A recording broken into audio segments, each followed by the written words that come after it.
Hello everyone, आज फिर आप सभी का स्वागत है हमारे चैनल पर। आज हम लेकर आए हैं रिवीजन टेस्ट पेपर भौतिक शास्त्र का कक्षा 11वीं का, जिसमें हम आज सारे क्वेश्चन का सॉल्यूशन लेकर आए हैं, जिसमें आप हमारे लास्ट तक बने रहिए, जिसमें हम देंगे आपको सारे क्वेश्चनों का सॉल्यूशन। इसमें सबसे पहले निर्देश दिए गए हैं, इसके बाद चलो अपन सीधे क्वेश्चन आंसरों को देखते हैं। सबसे पहले ऑब्जेक्ट दिए गए हैं। देखो इसमें पहला ऑब्जेक्ट क्या दिया गया है, ये अपन पढ़ते हैं, इनको देखते हैं। सबसे पहले ऑब्जेक्ट में दिया गया है भौतिक राशियों के निम्नलिखित जोड़ों में से किस जोड़े का विमीय सूत्र समान नहीं है। तो इसका सही आंसर हो जाएगा सी वाला, तनाव और पृष्ठ तनाव। ये आपका बिल्कुल सही आंसर हो जाएगा, तनाव और पृष्ठ तनाव। और दूसरा है निम्नलिखित अनुपातों में किन से दाब व्यक्त होता है।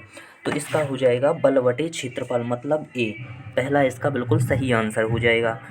इसके बाद तीसरे में दिया गया है ए बराबर आई कैप प्लस जे कैप तथा बी बराबर आई कैप माइनस जे कैप। तो इनके बीच का कोण कितना होता है, तो इनके बीच कोण होता है -45 डिग्री, यानी तीसरा बिल्कुल सही आंसर है इसके लिए। चौथे में दिया गया है एक पिंड निर्वात में केवल गुरुत्व के अधीन स्वतंत्रतापूर्वक गिर रहा है और इसके गिरने के दौरान निम्नलिखित में से कौन सी राशि अचर रहती है। तो इसमें बिल्कुल इसका सही आंसर है सी, यानी कुल यांत्रिक ऊर्जा इसकी सदैव अचर रहती है।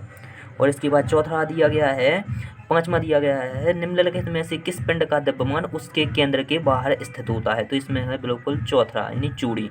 आप स्क्रीनशॉट भी ले सकते हैं इनका। चलो अब इसके आगे देखते हैं क्या दिया गया है। इसके आगे दिया गया है प्रश्न 2, जिसमें अपन को करना है रिक्त स्थानों की पूर्ति कीजिए, रिक्त स्थान भरने हैं। अब इसमें पहला रिक्त स्थान क्या दिया गया है, एक वायुयान का वेग दोगुना कर दिया जाए तो उसकी गतिज ऊर्जा कितनी हो जाती है। तो यदि किसी वायुयान का वेग दोगुना कर दिया जाए तो उसकी गतिज ऊर्जा 4 गुनी हो जाती है।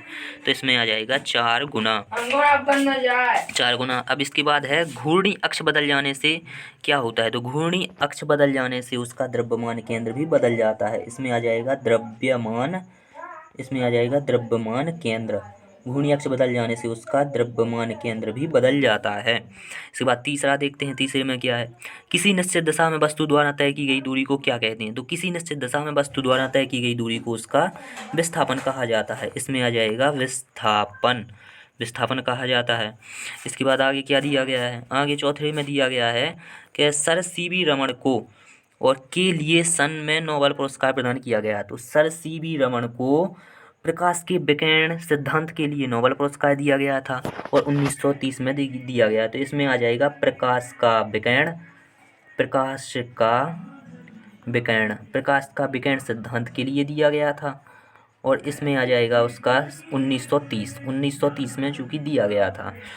तो ये आप बिल्कुल इसका सही आंसर हो जाएगा। इसके बाद है एक माइक्रोन में कितने मीटर होता है। तो एक माइक्रोन में होता है 10⁻⁻6 MK। इसमें होता है एक माइक्रोन बराबर होता है 10⁻⁻6 MK। ये होता है इसमें 10⁻⁻6 MK। अब इसके बाद प्रश्न 3 में दिया गया है कि जोड़ी बनाइए। इसमें बिल्कुल सही जोड़ी बनाना है। तो पहली जोड़ी क्या दी गई है कि मंदन का मात्रक क्या होता है। तो मंदन का मात्रक होता है मीटर पर सेकंड स्क्वायर।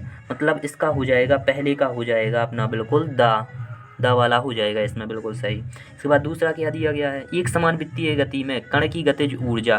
तो एक समान गति में कण की गतिज ऊर्जा जो होती है वो कैसी होती है, अचर होती है। इसलिए इसका हो जाएगा ई वाला, इसका बिल्कुल सही हो जाएगा। इसके बाद तीसरा है रॉकेट नोदन। तो रॉकेट नोदन क्या है, रॉकेट नोदन संवेग संरक्षण के सिद्धांत पर आधारित है, इसलिए इसका ए हो जाएगा। और स्प्रिंग नियतांक का मात्रक क्या होता है। तो स्प्रिंग नियतांक का मात्रक होता है न्यूटन मीटर। तो इसका हो जाएगा बा वाला, बा न्यूटन मीटर हो जाएगा। इसके बाद दिया गया है गुरुत्वीय स्थितिज ऊर्जा। तो गुरुत्वीय स्थितिज ऊर्जा होती है अपनी mgh। इसमें हो जाएगा सा। इसके बाद आगे जी अपने हो चुके हैं, इनका स्क्रीनशॉट भी ले सकते हैं आप। इसके बाद आगे दिया गया है एक वाक्य अथवा एक शब्द में उत्तर दीजिए। अब एक वाक्य या एक शब्द में उत्तर देना है। तो पहला दिया गया है यदि बल का मात्रक न्यूटन, एक न्यूटन लंबाई का मात्रक और 10 मीटर तथा समय का मात्रक 100 सेकंड है, तो मात्रकों की इस प्रणाली में द्रव्यमान का मात्रक क्या है। तो मात्रकों की इस प्रणाली में द्रव्यमान का मात्रक यहाँ हो जाएगा किलोग्राम। तो पहले का सही आंसर है किलोग्राम। दूसरा है किसी फुटबॉल को किक मारकर ऊर्ध्वाधर ऊपर फेंका गया है और उच्चतम बिंदु पर इसका त्वरण और वेग क्या है। तो उच्चतम बिंदु पर इसका त्वरण तो हो जाएगा -g और इस माइनस जी तथा वेग हो जाएगा इसका, वेग हो जाएगा बिल्कुल शून्य। इसके बाद तीसरा क्या है, तीसरा है एक पिंड को पृथ्वी की सतह से h ऊंचाई तक ऊपर उठाया जा रहा है तो गुरुत्वाकर्षण बल द्वारा किए गए कार्य का चिन्ह क्या है। तो गुरुत्वाकर्षण द्वारा किए गए कार्य का चिन्ह minus m g h joule है। इसमें हो जाएगा माइनस एम जी एच और joule, minus m g h joule है इसका। इसके बाद चौथा है एक ऐसी स्थिति का उदाहरण दीजिए जिसमें बल के कारण गतिज ऊर्जा में परिवर्तन नहीं होता है। तो एक वृत्तीय गति एक ऐसी गति होती है जिसमें बल के कारण उसकी गतिज ऊर्जा में कोई परिवर्तन नहीं होता है। इसमें हो जाएगा वृत्तीय गति। और इसमें लास्ट रह गया है एक बार धड़कने में मानव हृदय औसतन 0.5 जूल कार्य करता है और यदि 1 मिनट में 72 बार धड़कता है तो इसकी शक्ति की गणना कीजिए। तो इसकी शक्ति हो जाती है 0.6 वाट, 0.6 वाट इसका सही आंसर हो जाता है। इसके बाद अपन पाँचवा देखते हैं, प्रश्न 5 में क्या दिया गया है। प्रश्न 5 में दिया गया है समभागता का सिद्धांत क्या है। तो यहाँ से अब आगे सबसे नीचे मिलेंगे प्रश्न 6, 7, 8, 9, 10, 11, 12, 13, 14, 15, 16, 17, 18 कुल इसमें 18 ही प्रश्न हैं। अब आगे देखो सॉल्यूशन आ गया है क्लास 11 फिजिक्स का सॉल्यूशन। देखो ये 5वें का सॉल्यूशन है, आप स्क्रीनशॉट ले सकते हैं। ये 6वें का सॉल्यूशन है, ये 7वें का है, ये 7वें का स्क्रीनशॉट ले लें। इसके बाद ये 8वां है, 8वें का भी ले लें। 8 ही चल रहा है अभी, 8 9 हो गया है। इसके बाद ये 10वां है, 10 का भी ले लें स्क्रीनशॉट ले लें। अब यहाँ से 11 नंबर का चालू हो गया है, 11 का ले लें। ये 12 आ गया है, 12। इसके बाद ये है 13 का भी ले सकते हैं, ले लें बिल्कुल करेक्ट आंसर है। 14, 15, ये है 15, यहाँ से है 15 सॉरी 15, ये 15, ये 16 भी हो गया है, 16 का भी ले सकते हैं। और ये 17 भी हो गया है यहाँ तक।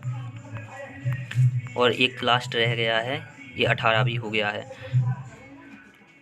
अगर आपको हमारी ये वीडियो पसंद आई हो तो उसे लाइक ज़रूर कर दें और जल्दी से जल्दी इसको शेयर भी कर दें और चैनल को सब्सक्राइब भी करना बिल्कुल भी ना भूलें। धन्यवाद।